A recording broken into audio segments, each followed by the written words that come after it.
Hello. We're starting our study of 1 Kings. It's really a continuation of the history that was in 1 and 2 Samuel. It's going to deal with the life of Solomon. It's going to start the first couple of verses, maybe the first chapter or two, really kind of close out 2 Samuel, the life of David, and begin with the life of Saul. The historians of 1 and 2 Samuel and 1 and 2 Kings share the same worldview. There is one God. He is both loving and just. He called Israel to call a world, and he is using the line of Abraham to bring forth a Messiah to be a blessing to the whole world. And this is kind of the underlining presuppositions throughout this. Let's look at the text if we could. Now, King David was advanced in age. We learned from 2 Samuel 5:4 that he was 30 years old when he became king, and he reigned 40 years. From 1 Kings 2:11, we see that he reigned for a little while in Hebron, just over Judah, and then later he was over the entire people of God in Jerusalem. Now notice again it says, and they covered him with clothes, but could not keep him warm.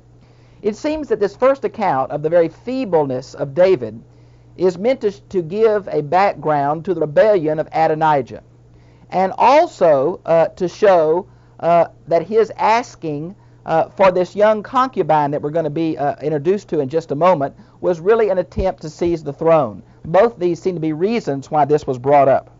So his servant said to him, let them seek a young virgin. Now, this is going to be someone to basically keep him warm. There's two possible motives here. It says that he couldn't get warm with blankets. We know from ancient medical practices that putting another person next to a sick person or a cold person or an old person was a theory of keeping them warm. And they're going to pick a young virgin. I think there was something of the hope of his servants that possibly a new young concubine might revive David, might stimulate him, might increase his energy level. Whether that's true or not, we just can't be certain. It's obvious for warmth. Notice it says that the king may be kept warm at the end of verse 2. But look at verse 3. So they searched for a beautiful girl. Now, why for a beautiful girl just to act as a heating blanket? Well, because she would be the wife of the king, and she'd become part of his harem and become holy because he's holy and royal because he's royal. And so it had to be a special lady. They found a girl named Abishag, and she was a Shulamite. Now, this is somewhere in the plain of Jezreel, and we see that in Joshua 19:18 and 1 Samuel 28:4. The girl was very beautiful, and she became the king's nurse and served him. And that's pretty much what she did. But the king did not cohabit with her. Now this little phrase is mentioned, I think, for the fact that although she was considered to be in close contact with the king and therefore a part of his harem, there really weren't any sexual relationships involved. And maybe that's why that later on Adonijah is going to ask for her. But because she had been close to the king, she did have this status as the king's wife. Now Adonijah in verse 5, that he is the fourth son of David. Now the other two sons was killed, Amnon, and then Absalom revolted. We have one more son named Daniel, but he apparently died as a child. And you might want to see 1 Chronicles 3:1. So this was the next in line. And it seemed like the right of progenitor, he should be king. His name basically means Adonai with the my preposition, my Lord Yahweh, or Yahweh my Lord. So it's the two names for gods, Adonai and Yahweh here, with the preposition my. Notice it says he exalted himself. Well, how did he exalt himself? Next few verses tell us. Number 1, in verse 6 it says, and his father never crossed him at any time. He was kind of a spoiled brat. Also in verse 6, he was a very handsome man, which seems to be part of being king. Remember that Saul was handsome, 1 Samuel 9:6. David is handsome, 1 Samuel 16:12.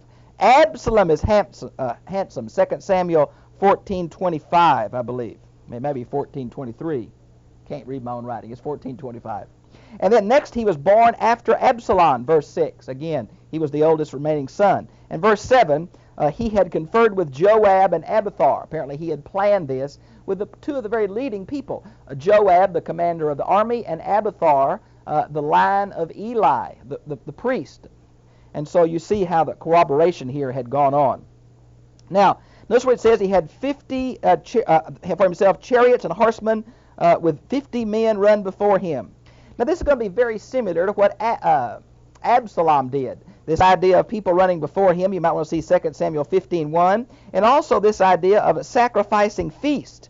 We see it down here in verse 9. That's similar to what Absalom did in 2 Samuel 15:11 and 12. So Adonijah kind of parrots Absalom, and apparently Absalom was fulfilling the expected procedures of becoming a king. Now it's interesting to me where it says Abiathar the priest, and then in verse 8 it says Zadok the priest. We know from earlier studies that Abiathar was the remaining descendant of the slaughter by Saul of the priest of Nob in the tabernacle, and Abiathar went to be with David. Apparently David, after at least the capture of Jebus, Zadok also becomes high priest. There were two high priests. Now some say this was because that the tabernacle, what was left after the Philistines destroyed Shiloh, whatever that was left, was moved to another place. At this point, Gibeon. Now, it wasn't the Ark of the Covenant. The Ark of the Covenant was brought to Jerusalem. But what was left of the tabernacle and the brazen altar and all that was in Gibeon. And we learn later on that Zadok was of the control of the brazen altar in Gibeon, and Abiathar apparently served the ark in Jerusalem. Now, Zadok is said to also be of Aaronic descent. We find that from 2 Samuel chapter 8, verse 17, and 1 Chronicles chapter 6, verses 3 through 8. We also see that he served in Gibeon from 2 Chronicles 16:39. He was also a Levite warrior. He's listed among the warriors of Levi, surprisingly enough, in 1 Chronicles 12:28. And of course, he was co-priest with Abiathar. You might want to see 2 Samuel 8:17 and 1 Chronicles 15:11. Some think that the word Sadducees comes from the word Zadok. We're just not sure. Now in verse 8, there are three groups that are not mentioned that Adonijah did not invite. First of all, he did not invite Zadok the priest. He did not invite Benaiah, the leader of David's special military force, and he did not invite Nathan the prophet. And here's a couple of the groups we're not sure of. Shimei and Ray, we have no idea of who they are. This is not the Shimei that cursed David. It's another one. And the mighty men who belonged to David. Now, these were at special bodyguard of who Benai is a commander over. So they were not invited to this special dinner. So as a selected group, all the other king's son, all the other court officials apparently were invited. Now in verse 9 it says, Adonijah sacrificed at a stone close to the well of En Rogel. Now this was pretty close to Jerusalem, down the Kidron Valley. Some say this stone is a serpent stone, but really I think it means sliding or gliding. It may have been a large stone that slid down the hill into the Kidron. We're just not exactly sure, but it was a prominent place, and everybody in Jerusalem would have known that. Let's see. Now in verse 11, Nathan came and spoke to Bathsheba, the mother of Solomon. Nathan is going to plan how they're going to confront David. The whole reason this has happened is because David had neglected in informing the people that he had apparently already chosen Solomon. And now he's becoming feeble, and people are taking advantage of him. And so they're going to kind of plan how they're going to approach him. Nathan says, you go in and talk to David first, and then I'll come in right behind you and confirm it. And so they kind of work that together. And so now come, please let me give counsel and save your life and the life of your son Solomon, in verse 12. Now we know from history that many times when a new king was anointed, that he killed all his rivals, all the other members of his family, or all the other possible heirs to the throne, and that seems to be what Nathan is alluding to. Go at once to King David and say to him, have you not, my lord the king, sworn to your maidservant, saying, surely Solomon your son shall be king after me, and shall sit on my throne? Why then has Adonijah become king? Man, the time was short. Adonijah was at this banquet. How long this banquet lasted, I don't know. But the end of the banquet was going to be to anoint and acclaim Adonijah king. So there had to be rapid procedures involved to overcome this. Now, this idea about sworn to your maidservant, there's not any clear recollection in the Old Testament of this oath being made to Bathsheba. There seems to be some allusion to it in 2 Samuel chapter 12, verse 25, in 1 Chronicles 22, 9 through 13, and 1 Chronicles 28, verses 4 through 7. But only an allusion, never a specific statement. Now notice it says in verse 15, Bathsheba went into the king in his bedroom. Now, she was not invited. Probably, I don't know how long it had been since she had been there, but since she was uninvited, when she came in verse 16, she prostrated herself before the king. The king knew what this meant. He said, what do you want? And so she makes this request about how he had swore to her that her son would be king. And now, behold, Adonijah is king, and now, my lord the king, do you not know it? And so David was informed what was happening, and he did not know it. Now in verse 20, we see they're kind of flattering David, but I think it's true. My lord the king, the eyes of Israel on you, and tell them who shall sit on the throne of my lord the king after him. Now, a historical precedent had not been set. Saul's son did not follow him. And so it was kind of generally understood that the oldest son followed his father as king, but that is not always true. And so David they were looking to David to tell them who would be king after him. Tell you the truth, Adonijah was the most likely person. Why? He was the oldest. He was very handsome. He looked like a king. The most unlikely person was Solomon because of all the sin with Bathsheba and all the problem that caused. But we're going to see. Otherwise, verse 21, it will come about as soon as my lord the king sleeps with his fathers. Now, that's interesting. This sleep with his fathers, sleep is an Old Testament idiom for death.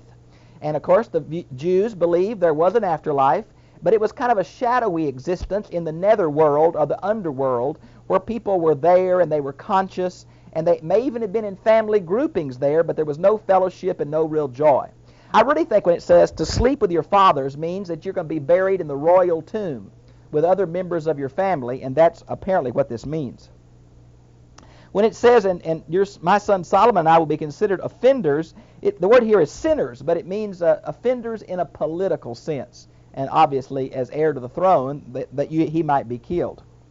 In verse 22 and following is where Nathan comes in and kind of confirms what Bathsheba has said. And he even goes so far as to say in verse 25, the crowd's already saying, long live King Adonijah. This kind of got David's blood going, and he's about to do something. Look in verse 28. King David called Bathsheba, and she came to the king's presence, and the king vowed and said, as the Lord lives, verse 29. Now this is a play on the word for Yahweh. It's from Exodus 3:14. It's from the Hebrew verb to be, and I think it means the ever-living, only-living God. Literally, it's I am that I am, or I am the ever-present, ever-living one. And so here's an oath that David makes. A parallel to this same kind of oath would be 2 Samuel 4:9. Who redeemed my life. This is a very common phrase. There's two words for redeemed. They both mean to buy someone back, slavery or economic indenture. But one has the idea of a personal agency. So God purchased David. The opposite of it would be that God sold them. You see that in the book of Judges quite often. Now in verse 3 it says, as I vowed to you. There's that reference to that vow that we have no record in the Old Testament of. Your son Solomon shall be king after me. He was a very unobvious choice. May the Lord the king live forever, Bathsheba says to him in verse 31. That's a strange thing to say to a dying man. Maybe it's just polite court ritual. Some say it's a view of the afterlife, but I think that's not true. Some may say, may the life force of David continue on in his descendants on the throne, kind of based on 2 Samuel 7, and that may be a better understanding here.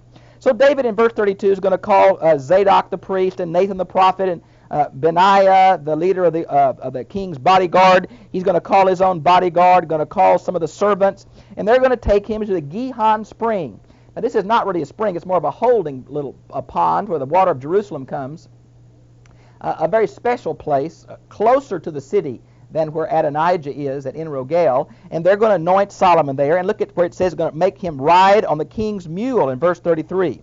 Now we learned that that was especially reserved for the king. We see 2 Samuel 13:29, and of course we see that Absalom, taking the king's donkey early, was trying to do the same thing. Josephus says that Solomon was 14 years old at this time. Most scholars would say he was about 20, but we don't know how old he really was. Both Zadok the priest and Nathan the prophet seem to anoint him, although it seems to be the priest himself that did the anointing if it was a peaceful transition. But if it was one to a different kind of person, to a different dynasty, quite often it was the prophet. They blew the trumpet, and of course that's the idea of communicating in battle in both religious and civil affairs. Now here we have the word anoint, of course, means same root as the word Messiah. It meant to assemble. Prophets, priests, and kings were anointed as a sign of God's calling and choosing. Now notice it says, I have appointed them ruler over Israel and Judah. Still a little separation there, a little bit of tension still among the tribes. In verse 38, we have a mention of this army of David made up of what we think are Cretans and Philistines. And that's what the Septuagint translates these two group names. Now notice they went to the tent to get the anointing oil. That would be the tabernacle. That was at Gibeon. The Ark of the Covenant, of course, was still in Jerusalem from 2 Samuel 6:17. And when Adonijah finished eating, Jonathan, the son of Abiathar the priest, came in. Now he has been this reporter quite often. He was acted as a reporter or news runner in 2 Samuel 15:36 and 17:17. He does the same thing here. And here's the report that he gives. That all these folks had gone and anointed Solomon. Even David's court officials had bowed down to him. And so down through here is 8 different groups from verse 44 through verse 47 that acknowledge Solomon as king. And so Adonijah knew that it wouldn't work. He ran and took hold of the horns of the altar. Now this, of course, goes back to the horns of the altar with the projections on the corner. Now we'll see Exodus 27:2 and Exodus 30 verse 10. And also Exodus 29:12. We learned that it was a place the blood was smeared during sacrifices. Leviticus 4, verses 7, 18, 25. Leviticus 4, verses 30 and 34. And several other passages that are in your notes. It was a holy thing. And a man could come and hold on to those horns for safety if he was innocent. So Adonijah does that. It was a temporary refuge, we learned from Exodus 21, verses 12 through 14. And he wants Solomon to swear that Solomon won't kill him. And Solomon says if he's a worthy man in verse 52. Now this goes back to Deuteronomy 3:18 and 1 Samuel 18:17, where it meant a valiant soldier. If he doesn't try political overthrow, Solomon says, I won't hurt him. Adonijah is capitulating here by bowing down to David. And David says, go to your house, i.e., not house arrest, but stay in Jerusalem and don't cause any trouble. Now in chapter 2, David is going to die. He says he's going the way of all the earth. That's kind of reminiscent of what was told would happen in 2 Samuel 7:12. It's going to happen to all men. The king was very young. As I said, Josephus said he's 14. Notice he in verse 3 and 4 of chapter 2, David kind of gives Solomon the same charge that Joshua got in Joshua 1, 6 through 9. It has some real affinity to the words of Moses in Deuteronomy 31, 6 through 8, and Deuteronomy 31, 23. Very Deuteronomic passage. It mentions the law of Moses here, which in my opinion shows that Deuteronomy was written long before King Josiah. And then verse 4 is the condition, if your sons are careful. And here's the conditional element of the covenant of Solomon, because we know in later years, though he started so good, he ended so poorly. And that conditional element is seen. If he'll walk before me, lifestyle faith, in truth, and the word here is truthfulness or trustworthiness, really, with all his heart, with all his soul. And this sounds a whole lot like the Shema, the prayer of Deuteronomy 6:5. You shall not lack a man on the throne of Israel. This is a direct reference to the promise of the Messiah in 2 Samuel 7, verses 12 and 13, would be a descendant of David. Now, David in verses 5 through 9 remembers some people who had caused him trouble or had been a real blessing to him that he wanted Solomon to remember. First was Abner, because he had shed innocent blood. It was Joab, because he shed innocent blood. First of Abner, you might want to see 2 Samuel 3:27, and then Amasa, 2 Samuel 20:10, and it wasn't in war, it was absolutely bloodthirsty acts, and that was on his own head, and he asked Solomon to take care of it. And then Barzillai, which apparently was a good friend of his, from 2 Samuel 19:31 through 38, when he fled from Absalom, and then Shimei, who of course was this descendant of Saul who cursed David as he fled. You might want to see 2 Samuel 16, verses 5 through 8, and also 2 Samuel 19, verses 18 through 23. And Solomon is told to take care of that. In verse 10, Solomon dies. Running out of time. And in verse 19, that Adonijah came to Bathsheba and said, oh, I have one little thing I want you to do for me. I should have been king because I'm the oldest one, but it's obvious that God was on Solomon's side, and you're in the place of honor. You have Solomon's ear. I want you to ask for one thing. And Bathsheba said, well, what do you want? I want Abishag the Shunammite for my wife. Now, whether Adonijah really thought she was beautiful and wanted to marry her, or whether he's trying to have another claim for the throne is really uncertain as his true motive. But I'm afraid it was misunderstood by Solomon anyway. Bathsheba did not understand it as that. But look at Solomon's reaction in verse 22. You might as well ask for the kingdom. And he just reacts to that big time.